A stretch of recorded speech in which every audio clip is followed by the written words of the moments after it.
Gardeners are amazing people, aren't they? Gardeners are the sort of people that can see a blank, empty landscape and imagine it full of life. But not just imagine it full of life. Gardeners are actually able to work with that blank landscape and bring it to life. Not all of us are gardeners. We can see a blank piece of land and we just want to control it. We want to bring order to it. And the best we can do is plant stuff in it. That doesn't make us gardeners. Gardeners are life givers. Gardeners celebrate life. Gardeners don't need to own or control or possess life. In fact, gardeners release life. They let life free to be alive. They're outward looking, always ready to discover for themselves the life that lives in their garden. There was once a gardener who looked across the whole universe and all that was there was blankness and emptiness. And that gardener had a vivid and amazing imagination. An imagination that could actually see life in the whole of that emptiness. And so that gardener set about calling that life into existence.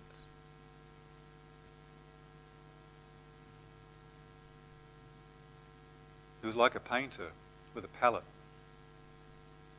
putting colour here and colour there, and different hues of that same colour. Hues that we can't even imagine or mimic today with all of our technology. We can't even come close to the breadth of one individual colour. And yet that gardener could imagine it and make it real. Make it alive. The gardener wasn't self-indulgent. The gardener wasn't doing all of that for the gardener's own sake, as though the gardener could take pride in the gardener's own hard work and ingenuity. No, the gardener wanted life. The gardener wanted a whole and complete and full life for the garden, for the garden's own sake. Why? Because that was the heart of the gardener. That's what the gardener's heart was all about. Always outward looking, always looking away from the gardener's own self. Looking to where life is and to where life could be.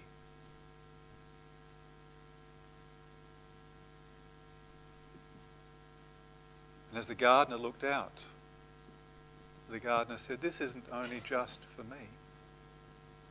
This work of life, this giving of life, this nourishing and encouraging of life isn't just for me.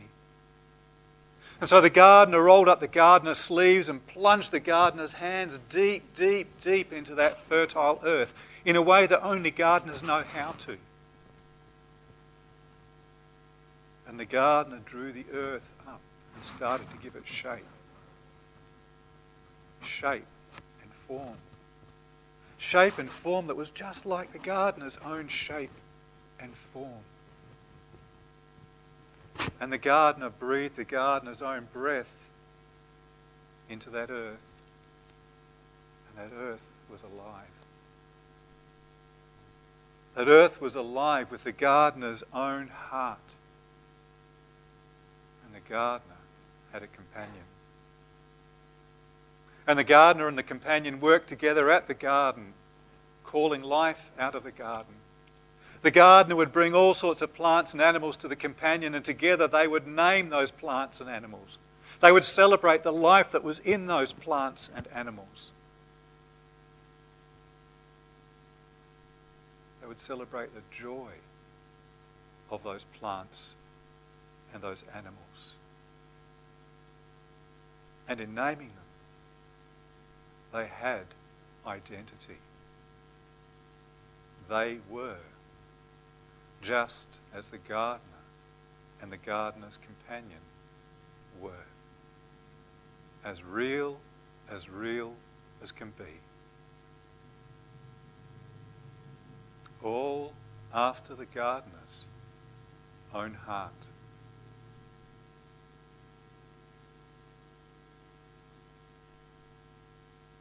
But the companion began to wonder and become curious about the companion's own self. In fact, the companion began to discover the companion's own self. Unlike the gardener, who was always looking out, never talking about the gardener's own self, but always talking about the life of the garden and rejoicing in the life of the garden, the companion developed this troubling habit of looking at the companion's own self and becoming interested in the companion's own self. In fact, becoming infatuated by the companion's own self. So much so that the companion began to think, I've got an imagination too. I can imagine just like the gardener. You see, before that, the companion never needed to imagine because the companion had the gardener's own heart. The companion knew who the gardener was. The companion knew what the gardener did. The companion knew what they did together. But in a blink, the companion began to think of a world and a life where they weren't together. Because the companion had its own imagination. But that imagination was a bit devilish. Because the companion began to imagine all sorts of things that had nothing to do with life, but had everything to do with the absence of life. The companion began to imagine that the gardener was in fact a liar, withholding something from the companion, keeping things in secret. The companion began to believe terrible things about the gardener. The companion separated itself from the heart of the gardener, stepped away, walked away, hid, was ashamed.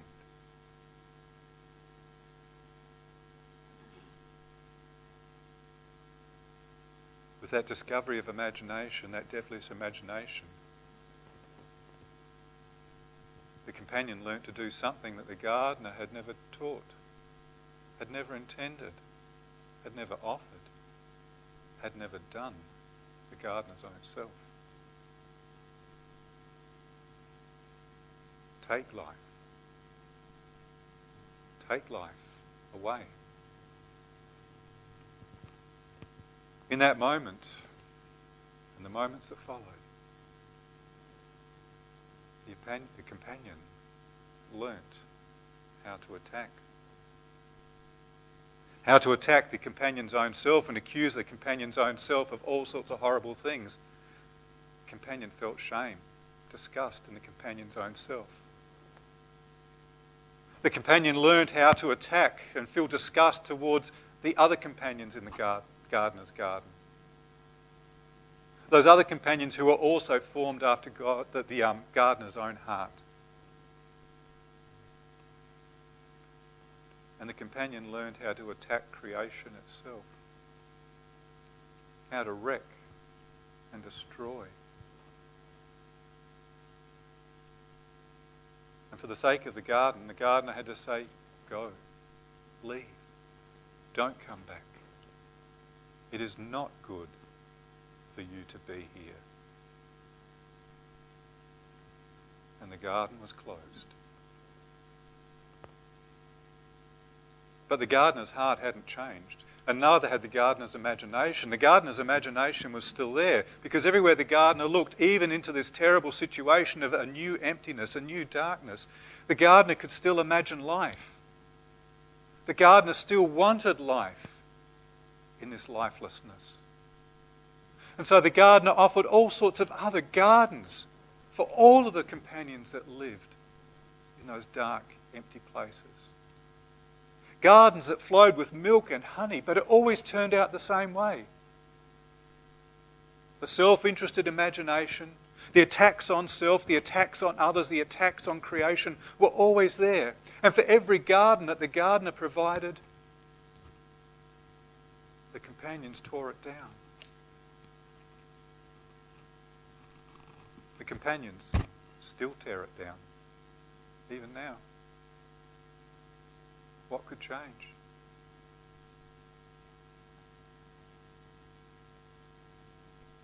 And the gardener said, I'll do this myself. I'll come and bring that life back. I'll come and return that life to my companions.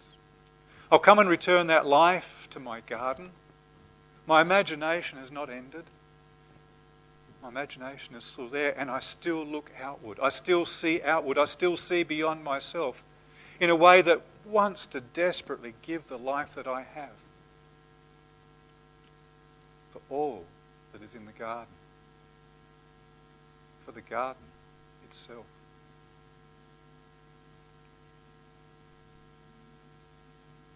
And that's what the gardener did. The gardener stepped into the emptiness, into the darkness,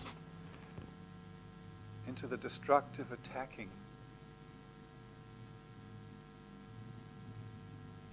And it began in a garden. In a garden where the gardener prayed.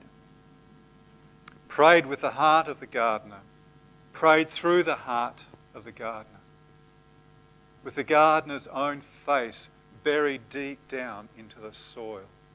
The gardener had thrown the gardener's self on the ground, laid the gardener's self flat on the ground, and buried the gardener's own face into the soil and desperately prayed for the life that had been lost, for the lives that were being destroyed, for the whole of the garden. And the gardener moved from that garden, the garden of prayer, to another garden, a garden with a cross. There the gardener faced head-on the hatred, the attacks, the shame, the darkness, the emptiness, the death that had come to the garden. There the gardener took all of that on the gardener's self. Why? Because it's the gardener's heart. The gardener looks for life everywhere. A true gardener can see life everywhere, even in death. Even in the places where those of us who are not gardeners at all can't even imagine life being found. The gardener looked straight into the face of death and said, I see life. That's where life will be found. There, in that garden, with a cross.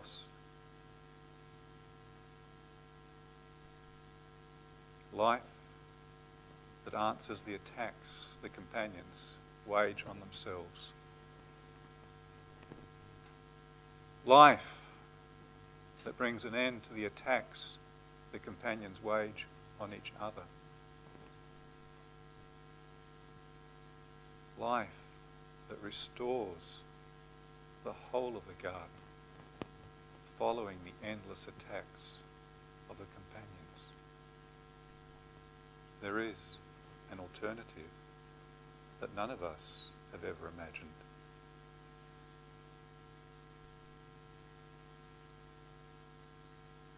And from the garden with the cross, the gardener was buried deep in another garden, deep, deep into the earth itself.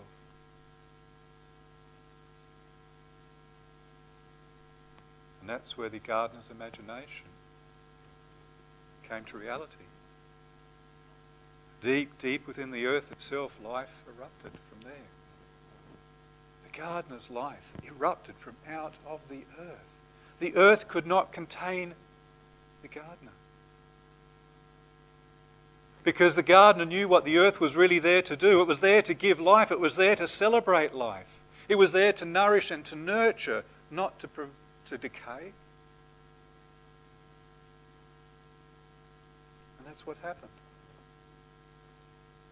And the gardener stepped out of the garden with the tomb into another garden and met one of the companions and said, I know your name. It's Mary. It's Mary. There in another garden. The gardener who had begun so many years before by naming was once again naming. You are Mary. Now go and tell. Go and tell what's happened. Why? Because this is life. This is my heart. This is my imagination. This is what I knew could be possible. This is what I was able to create with the blank palette or the blank landscape that was before me. Go and tell.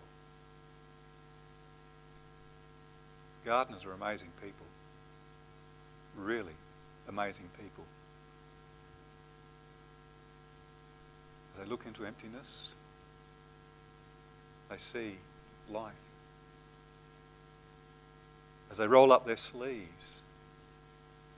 they coax the life out of that emptiness.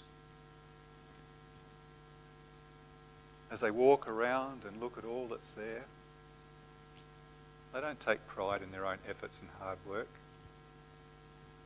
They celebrate what is erupting before them. Life in all of its fullness. Let's sing.